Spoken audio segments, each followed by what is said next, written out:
안녕하세요. 반갑습니다. 저는 개인 파산, 채무조정, 그리고 스몰 비즈니스 운영하시다가 발생한 법률 문제를 주로 다루고 있는 신성재 변호사입니다. 오늘은 개인 파산과 관련해 중요한 사항들을 가능한 한 자세히 설명해 드리겠습니다.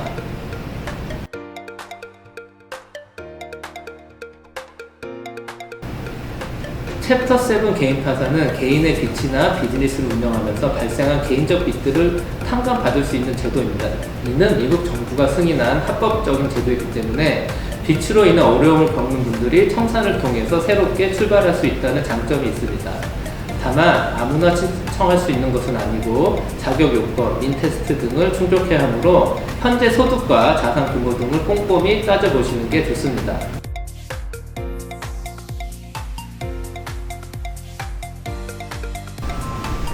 네, 좋은 질문입니다. 크게 몇 가지 이유가 있습니다. 첫 번째로는 개인에게 새로운 시작을 제공합니다. 정직하지만 불운한 채무자들이 경제적으로 다시 일어설 수 있도록 돕습니다. 파산 제도가 없었다면 빚에 평생 시달려 경제활동을 제대로 하지 못하는 분들이 많아졌을 것입니다. 두 번째로는 기업가 정신과 경제 성장 촉진입니다. 파산 제도가 있기에 창업과 투자를 망설이지 않고 시도할 수 있습니다. 이는 미국의 프론티어 정신, 즉 기업가 정신과도 연관되어 있습니다. 사업 실패 시 평생 빚을 갚아야 한다면 혁신과 발전이 둔화될 것입니다. 헨리 포드, 도널드 트럼프 대통령, 월트 디즈니 등도 파산 경험 후 다시 성공을 거둔 사례가 있습니다. 세 번째로는 끝없는 채무 악순환 방지입니다. 과거에는 빚을 갚지 못하면 채무자를 감옥에 가두기도 했습니다. 미국 헌법 제1조 8항에 의회가 파산법을 제정할 권한을 명시함으로써 현대적인 파산법이 정착이 되었습니다.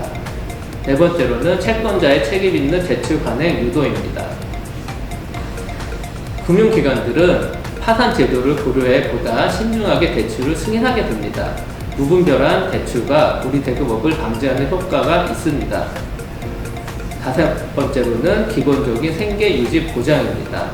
집, 자동차, 퇴직연금, 기본적인 소득 등 필수 자산은 일부 부분 보호됩니다. 이런 조치를 통해 노숙자나 복지 부담 증가 같은 사회 문제를 예방할 수가 있습니다. 결국 이러한 부담은 채권자들이 어느 정도 지게 되는데 신용카드 회사들의 높은 이자율로 어느 정도 손실을 메울 수 있는 구조이기도 합니다.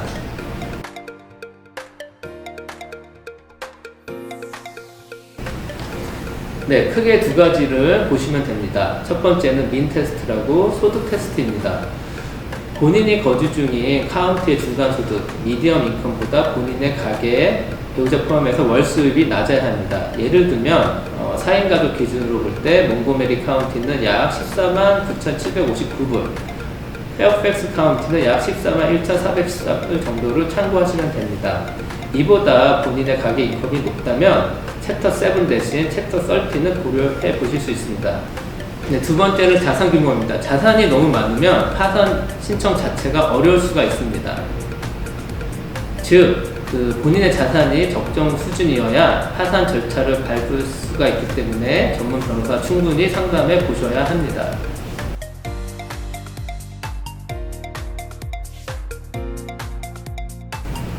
네, 맞습니다. 일부 조건이 맞으면 가능합니다. 먼저 부부 공동 소유의 집이어야 하고 부부 중 한 사람만 개인 파산을 신청해야 하며 그 빚도 한 사람 명의여야 집을 지킬 수가 있습니다. 즉 부부 공동 이름으로 같이 진 빚이라면 어려울 수가 있습니다. 이때 핵심이 되는 개념이 tenant by entirety라는 개념인데 부부가 각각 집 50%를 갖는 대신 부부 각각이 100%를 소유한다고 보는 법적 형태입니다. 따라서 부부 중 한 명의 빚이 다른 배우자의 집 소유권을 침해하기 어려운 구조입니다. 그렇기 때문에 부부 한 사람으로 이름한 빚이 있다면 집을 지킬 수가 있습니다.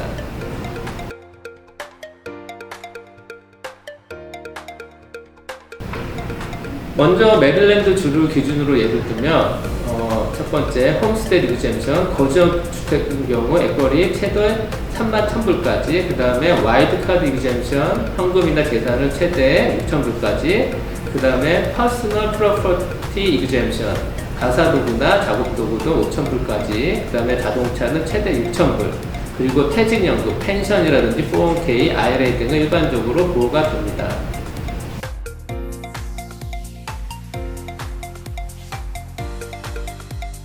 버지니아주는 대략 이런 식으로 보시면 됩니다. 첫 번째 홈스테이 리그잼션이 25,000불 플러스 500불, 만 65세 이상이면, 그 다음에 와일드카드가 5,000불, 10,000불, 65세 이상이면, 자동차는 6,000불까지, 개인자산은 5,000불, 그리고 퇴직연금, 401k, 펜션, IRA 등은 보호받을 수가 있습니다. 세부 법원 적용 법인은 조금마다 다를 수 있으니 변호사와 상의하셔야 합니다.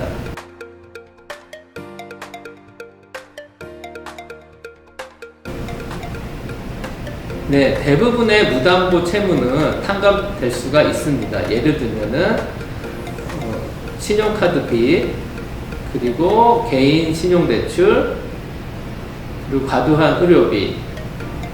그러나 학자금 대출, 자녀 양육비, 세금 등은 거의 탕감되지가 않습니다.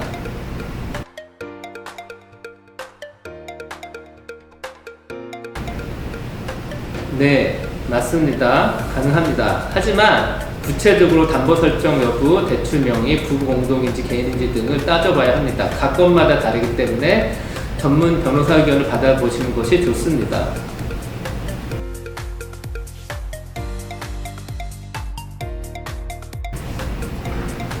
네, 그거는 절대로 권장하지 않습니다. 파산을 목적으로 자산을 은닉하면 미 정부가 사기로 간주할 수 있기 때문에 심하면 형사 고발까지 당하실 수가 있습니다.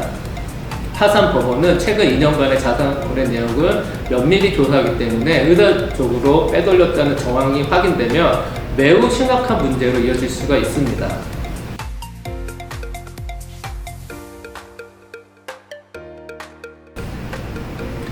네, 변호사 면담 및 서류 준비에 보통 2-3주 정도가 걸리고요. 서류 접수 후 약 2개월 후에 트러스티 미팅을 가지게 됩니다. 미팅에서 별다른 문제가 없다면 미팅 후 2개월 정도 지나면 케이스가 종결되고 면책이 확정됩니다. 즉, 총 4개월에서 6개월 정도로 예상하시면 됩니다.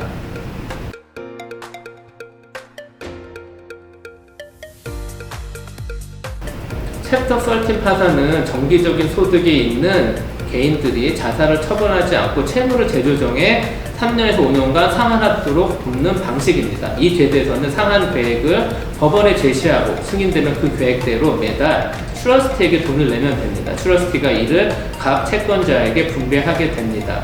챕터 7과 달리 자산을 매각하지 않고 주택이나 자동차 같은 중요한 재산을 지킬 수가 있는 장점이 있습니다.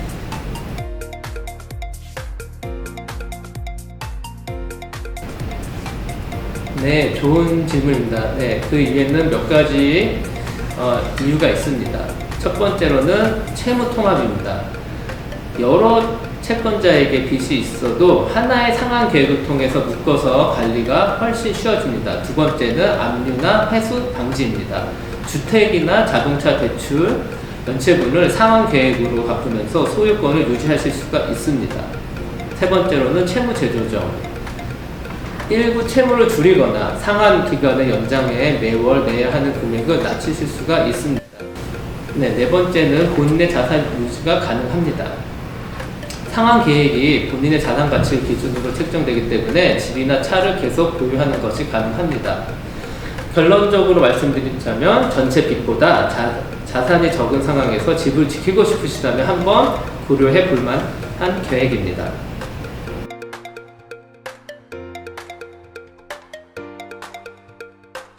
개인 파산을 했다고 해서 인생이 망하는 것이 결코 아닙니다.